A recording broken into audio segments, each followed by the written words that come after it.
Hi guys, welcome to my YouTube channel. So guys, आज हम mutual fund के एक महत्वपूर्ण टॉपिक के बारे में बात करेंगे, जिसमें आज के टाइम पे हर सभी लोग ये गलतियां कर रहे हैं। तो उस गलती के बारे में आज हम पूरा डिटेल से जानेंगे और एक एक पॉइंट उसमें सीखेंगे कि वो क्या गलती है जो हम सभी कर रहे हैं। आगे चल के हमें उसका बहुत बड़ा नुकसान मिल सकता है।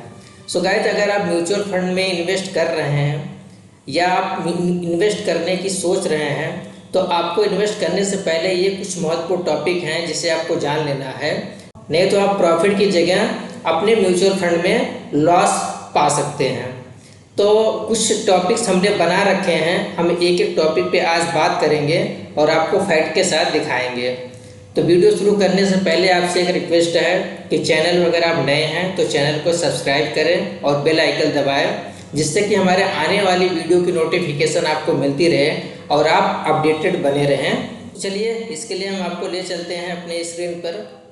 तो हम अपने स्क्रीन पर आ चुके हैं। अब यहाँ पर हमने कुछ पॉइंट्स बनाए हैं, इस पॉइंट पे हम डिस्कशन करेंगे कि म्यूचुअल फंड में गलती क्यों कर रहे हैं सभी लोग। गलती इसलिए कर रहे हैं क्योंकि म्यूचुअल फंड में इन्वेस्ट करने से पहले आपको कुछ चीज़ों का एनालिसिस करना बहुत ज़रूरी है, जिसे हम नहीं कर रहे हैं। अगर आप उसको नहीं करेंगे, उस पर रिसर्च नहीं करेंगे, उसको समझेंगे नहीं और आप ऐसे ही म्यूचुअल फंड में इन्वेस्ट कर देंगे, तो आगे चल के आप जब एक दूसरे फंड से कंपैरिजन करेंगे तो आपको ऐसा लगेगा कि हमने गलत फंड चूज कर लिया है, वो फंड अच्छा प्रॉफिट दे रहा है, ये फंड गलत प्रॉफिट दे रहा है। केवल फंड का CAGR ही म्यूचुअल फंड में देख कर ही पैसा न लगाएं। CAGR क्या होता है? CAGR होता है कि जब आप किसी भी म्यूचुअल फंड को देखते हैं तो उसमें 4 साल, 5 साल, 6 साल का उसका रिटर्न्स देखते हैं कि पिछले 6 सालों से कैसा परफॉर्मेंस किया हुआ है। तो उस बेसिस पे आप उसमें पैसा लगाते हैं कि ये इतने % का रिटर्न दिया है, तो ये एवरेज में चल रहा है, तो इसलिए हम इसमें फंड लगा सकते हैं। ऐसा नहीं है, आपको सिर्फ CAGR ही देखकर म्यूचुअल फंड में पैसा नहीं लगाना है। वो क्यों नहीं लगाना है वो हम आपको अभी दिखाते हैं। दूसरा टॉपिक है हमारा कि क्या आपका म्यूचुअल फंड इंडेक्स फंड से ज़्यादा रिटर्न दे रहा है या कम दे रहा है। अब यहाँ पे बात आती है कि म्यूचुअल फंड और इंडेक्स फंड क्या होते हैं। तो इसको हम चलिए आपको समझाते हैं अपने देसी अंदाज में। म्यूचुअल फंड क्या होता है कि म्यूचुअल फंड आपका जितने भी, चाहे वो म्यूचुअल फंड हो या चाहे इंडेक्स फंड हो, ये फंड को कोई ना कोई कंपनी मैनेज करती है। वो कोई ना कोई कंपनी का म्यूचुअल फंड होता है। तो ये दोनों एक ही तरीके से कंपनी के म्यूचुअल फंड हैं।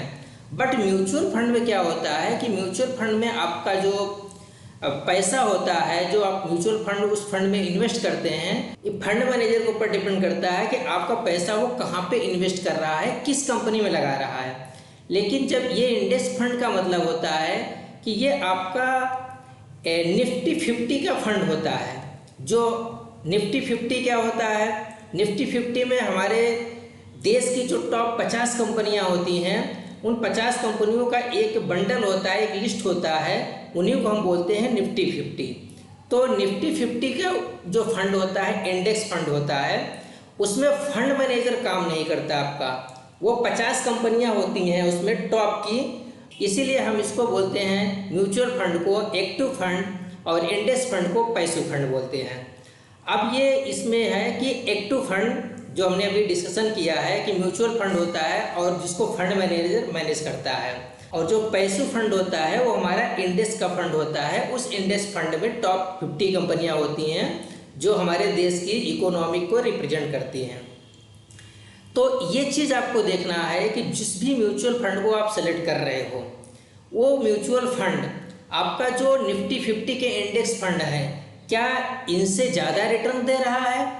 क्योंकि अगर ज़्यादा रिटर्न देगा तभी तो हमें म्यूचुअल फंड में इन्वेस्ट करना चाहिए। अगर हमें ये इंडेक्स फंड्स के बराबर ये हमें दे रहा है तो हमें म्यूचुअल फंड में क्यों इन्वेस्ट करना चाहिए।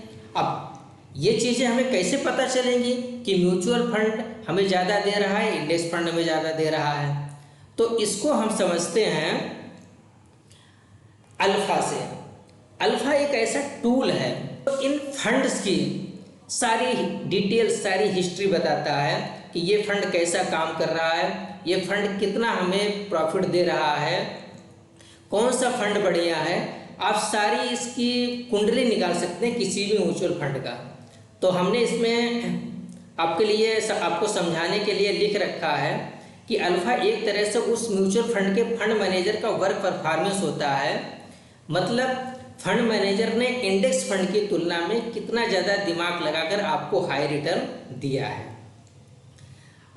और अगला है कि इसकी चेक कैसे करेंगे, वो भी हम आपको दिखाते हैं, अभी बताते हैं, सारी चीज़ें बताते हैं।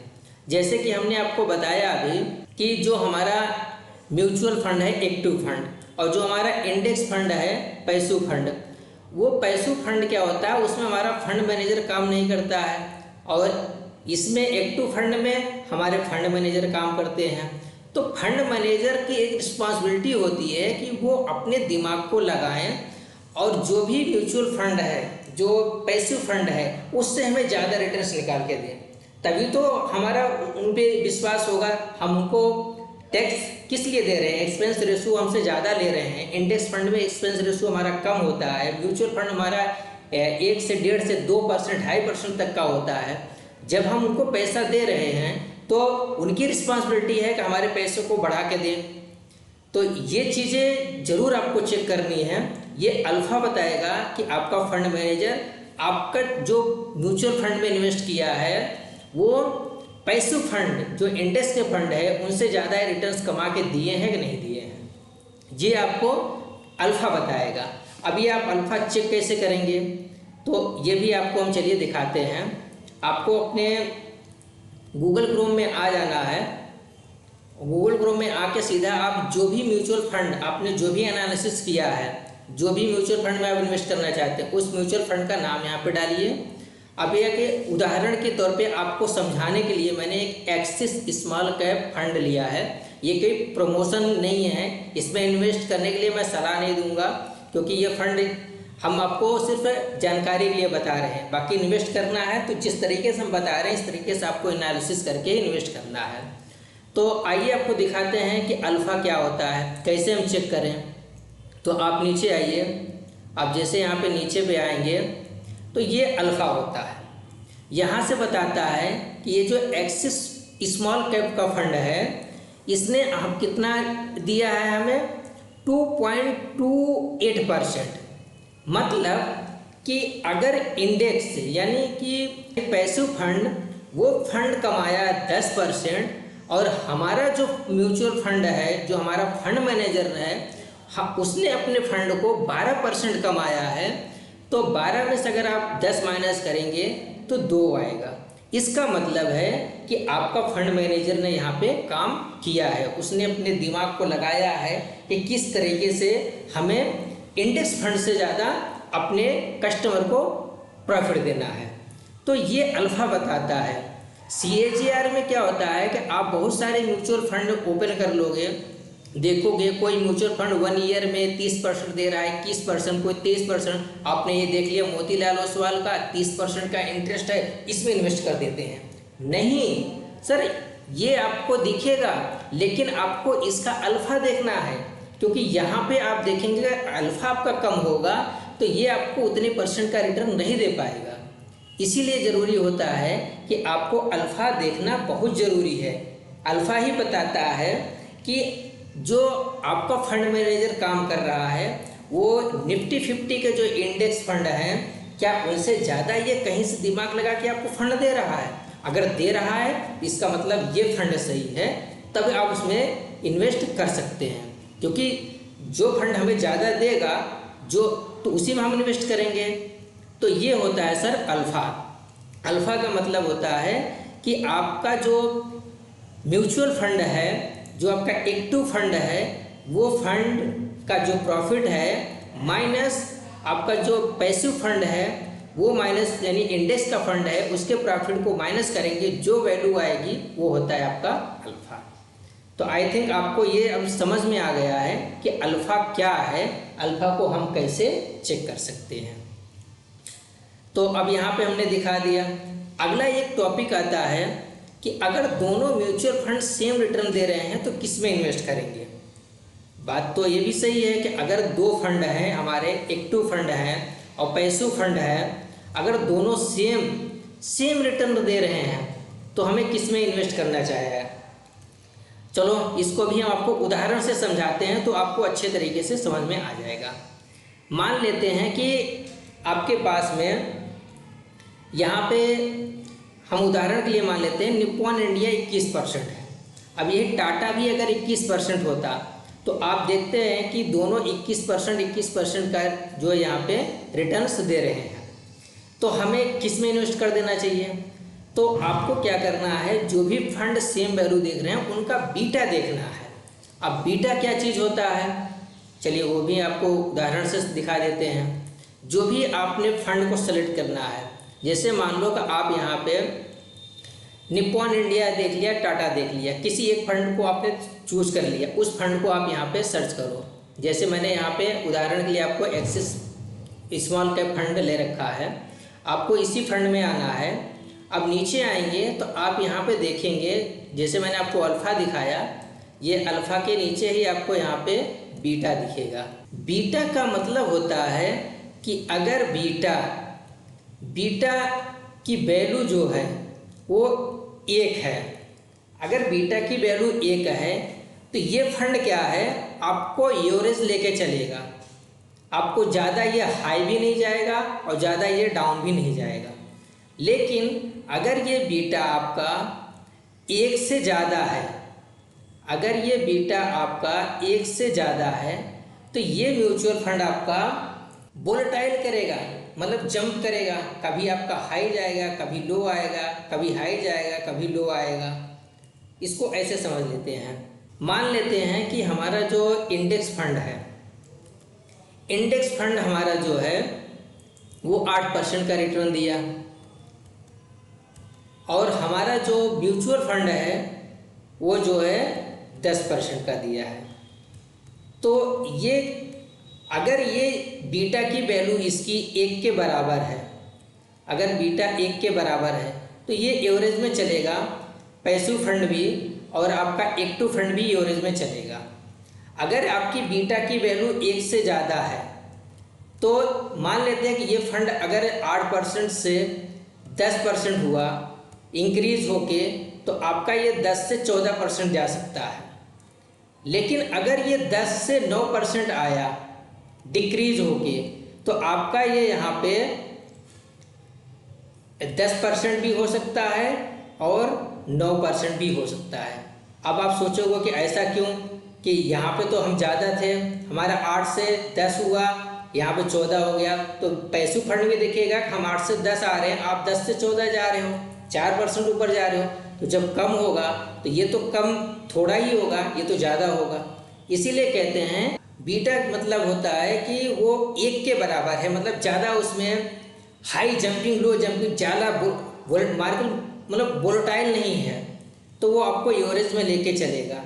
अगर जिसका बीटा 1 से ज़्यादा है तो वो आपका फंड वोलेटाइल में चलेगा। तो ये आपका बीटा बताता है कि अगर 2 म्यूचुअल फंड सेम हैं, अगर दोनों म्यूचुअल फंड सेम रिटर्न दे रहे हैं तो हमें उसका बीटा देखना चाहिए, जिसका बीटा 1 के बराबर चल रहा है, जिसमें एवरेज में चल रहा है, मतलब कि जिसमें हाई नहीं चल रहा है, सिर्फ एवरेज में चल रहा है, वो फंड है, वो स्टेबल फंड है, हमें उस फंड में इन्वेस्ट करना चाहिए। आई थिंक आपको ये बीटा भी समझ में आ गया है कि ये बीटा कैसे हमें चेक करना है, बीटा होता क्या चीज़ है। तो दोस्तों ये जो पॉइंट हमने आपको बताया कि किसी भी फंड में इन्वेस्ट करने से पहले आपको सिर्फ CAGR नहीं देखना है, आपको उसमें अल्फ़ा देखना है, उसका बीटा देखना है, इसके बाद ही आपको इन्वेस्ट करना है। नहीं अगर आप सीधे हाईएस्ट रिटर्न देख के इन्वेस्ट करेंगे तो आपको उसमें क्या होगा कि आगे चल के वो फंड आप जो भी एक्सपेक्ट उससे करते हैं फंड से, हमको इतने % रिटर्न मिल जाएगा, तो वो आपको उतने % का रिटर्न्स नहीं दे सकता है। तो आई थिंक ये सारी चीज़ें जो मैं आपको समझाना चाह रहा था वो आपको क्लियर हो गई होंगी।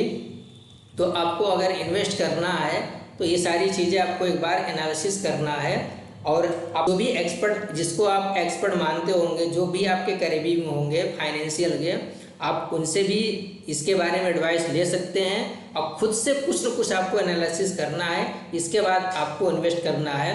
अगर आप ये चीज़ें देख के सारी चीज़ें इन्वेस्ट करते हैं तो आई होप कि आपका पैसा कभी लॉस में नहीं रहेगा, आप प्रॉफिट अच्छा ले सकते हैं। कि अगर आप म्यूचुअल फंड इन्वेस्ट करना चाह रहे हैं या आप इन्वेस्ट कर रहे हैं, दूसरा म्यूचुअल फंड में पैसा लगाना चाह रहे हैं, तो भी आपको ये सारी चीज़ें देखना है, देख के तभी इन्वेस्ट करना है, ताकि आपसे ये गलती ना हो जो इस टाइम पे सभी लोग गलती कर रहे हैं। क्योंकि ये चीज़ें आपको कोई बताता नहीं है, या आप यूट्यूब पे बहुत सारी वीडियो देखेंगे, लेकिन ये चीज़ें आपको अच्छे से कोई नहीं सब बताता है कि आपको ये चीज़ें चेक करना है, वो अपने पेड लेक्चर में देते हैं। तो आपको मैं यहाँ पे सारी चीज़ें बहुत एनालिसिस करके बता रहे हैं, जिससे कि आप अपने पैसे को सेव कर सकते हैं। तो वीडियो दोस्तों आपको कैसी लगी हमें कमेंट जरूर करें, वीडियो को लाइक सब्सक्राइब करें। मिलते हैं फिर नेक्स्ट वीडियो में, तब तक के लिए धन्यवाद।